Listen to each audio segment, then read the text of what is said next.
Turminha, tudo bom com vocês? Vamos estudar hoje sobre o que? As cidades e os impérios da Mesopotâmia, tá? Esse conteúdo se encontra no livro de vocês, da página 58 até 61. Nesse capítulo, o que nós vamos estudar neste capítulo sobre a cidade e impérios, né, da Mesopotâmia? A gente vai estudar sobre o que?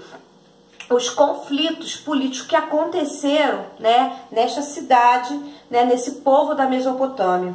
E vamos destacar as principais transições políticas, porque houve, né, transições políticas. Esse governo da Mesopotâmia, tá? Ele foi dominado pelos acádios, depois outros tipos de povo.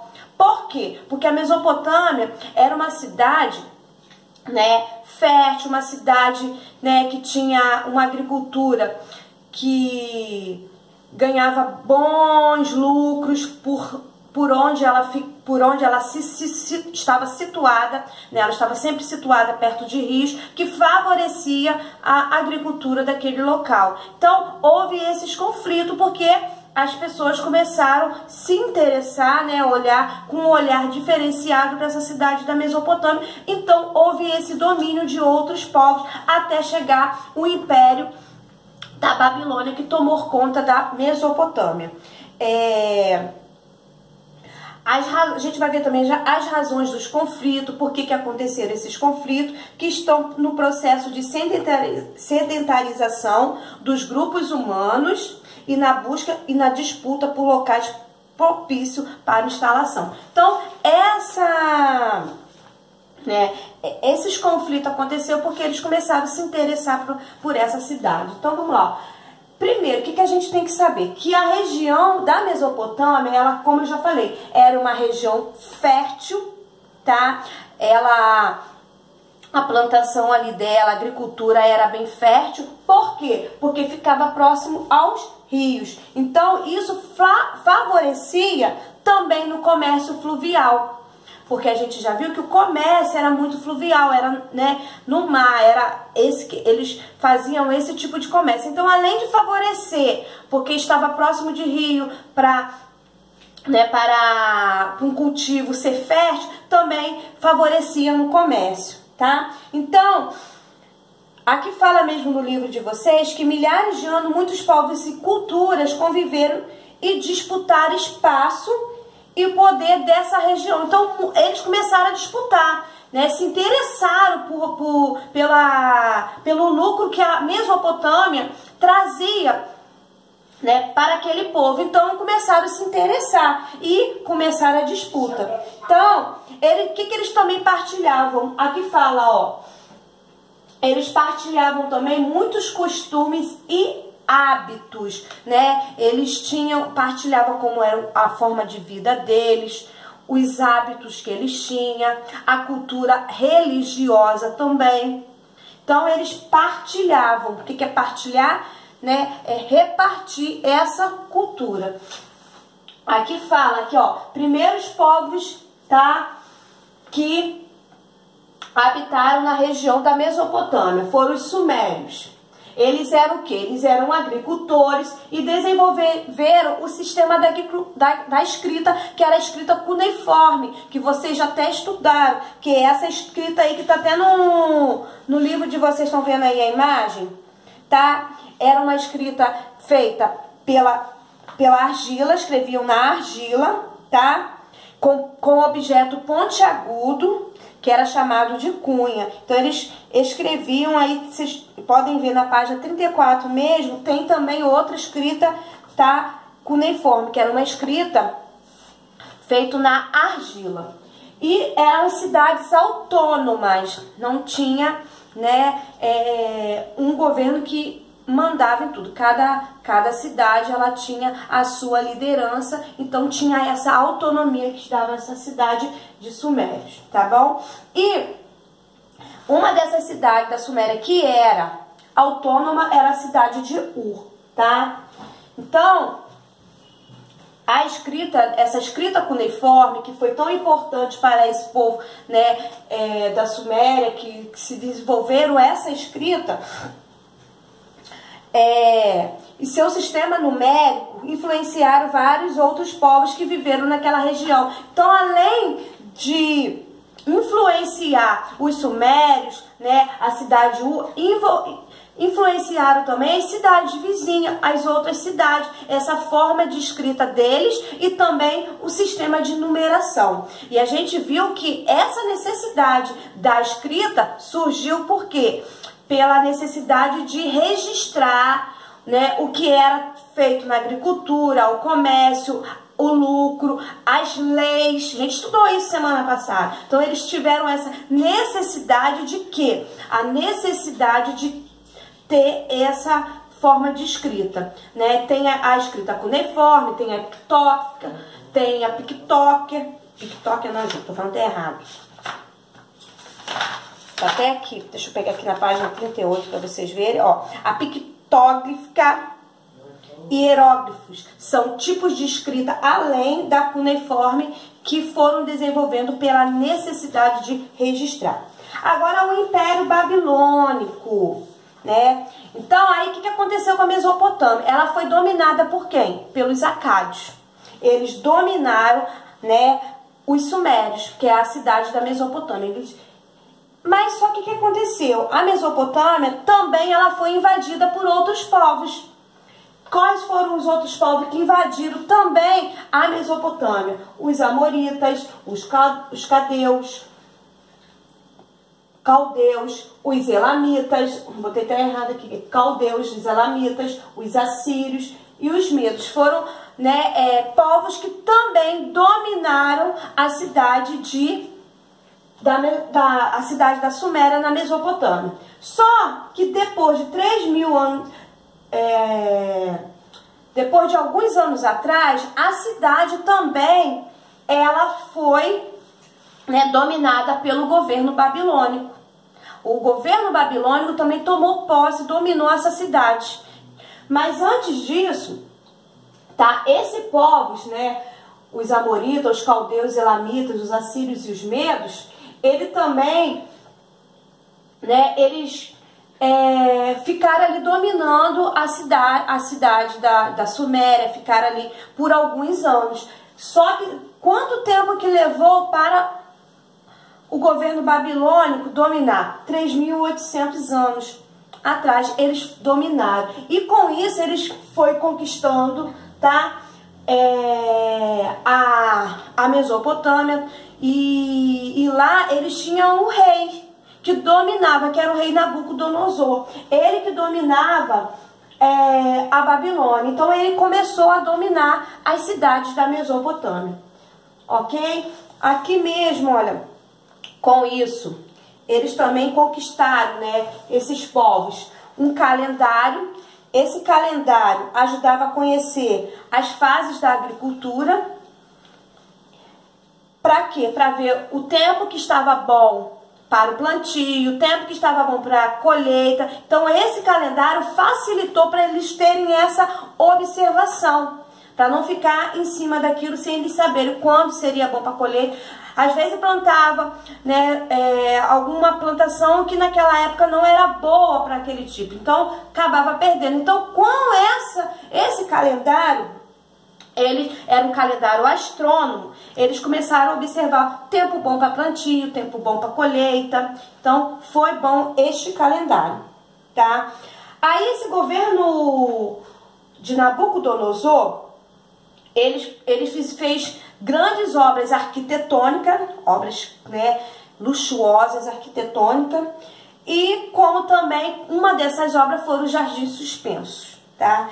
Que foi uma dessas obras arquitetônicas construída pelo governo babilônico, administrado pelo rei Nabucodonosor. Agora, aí vocês têm uma atividade, aqui tem uma imagem da região da Mesopotâmia, quando eles sofreram várias guerras, né? Eles sempre registravam através de desenhos, tá? Em pedras, tudo que vivencia. Por isso que hoje nós temos esse acesso, a gente sabe hoje, porque era tudo registrado através, né, desses tipos de escrita, através de desenho. Aqui vocês podem ver, né, esse é um desenho. Aí na página 59 tem uma atividade para vocês fazerem. Agora, os intercâmbios culturais, né? Aqui fala mesmo, ó, a delimitação territorial, tá?